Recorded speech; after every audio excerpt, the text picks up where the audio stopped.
Gênero e diversidade. Mulheres negras, indígenas e lésbicas. Confira as reflexões sobre esse tema agora no Perspectivas.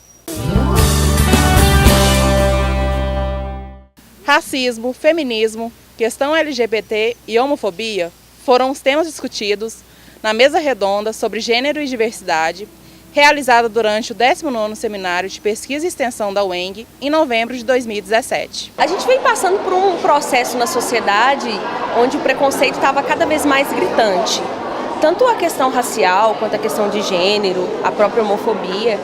E aí eu vi que o seminário da UENG era uma oportunidade de dar visibilidade à questão LGBT, à questão do feminismo e às questões raciais. O feminismo é uma forma de resistência, de empoderamento e nossos direitos também.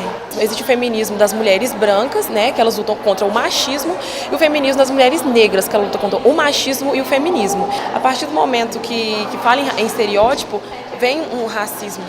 Então, ser mulher hoje, negra e feminista, é muito difícil. A mesma discussão que o movimento lésbico estava fazendo na década de 60, 70, 80, ainda são as mesmas pautas que a gente está tentando construir até hoje. Então, acho que fazer essa reflexão, né? O que eu não gostaria que fizessem comigo, né? Então, eu não vou fazer. Interação e troca de experiências fizeram parte das discussões. A gente não se sente estranho no Rio, né? A questão toda o negro é comum, digamos assim, se posso falar dessa forma. É normal ter um negro com rastafari, é normal ter um negro com dread, é normal ter um negro com black power. E parece que é uma novidade em Carangola ou em Muriaé. E aí a gente se sente um bichinho dentro de uma caixa, porque as pessoas olham para você como se você fosse a pessoa mais anormal do mundo. Então, assim, isso afeta, né? Se você não tiver uma estrutura muito bem na sua mente, isso afeta as suas relações, porque você se sente segura no quesito de quem sou eu, será que eu sou tão importante, será que, que a minha opinião é relevante?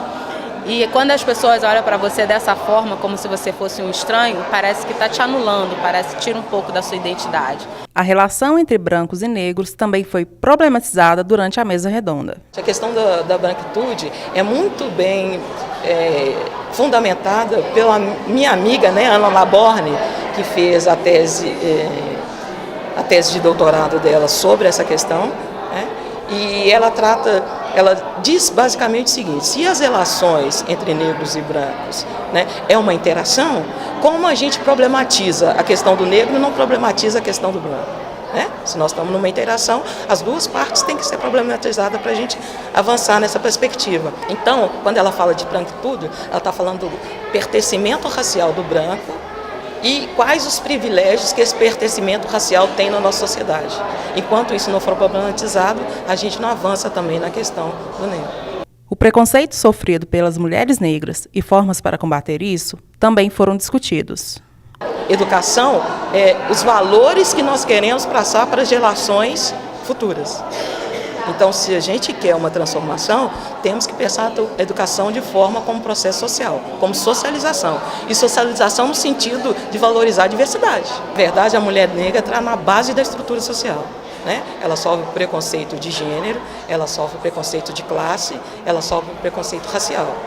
Então, nesse país, se a gente quiser uma mudança significativa na nossa estrutura social, a gente tem que começar a pensar a mudar a situação das mulheres negras. Porque aí você balança a base da estrutura social. Se ela está na base, se algo muda para ela, muda para todos.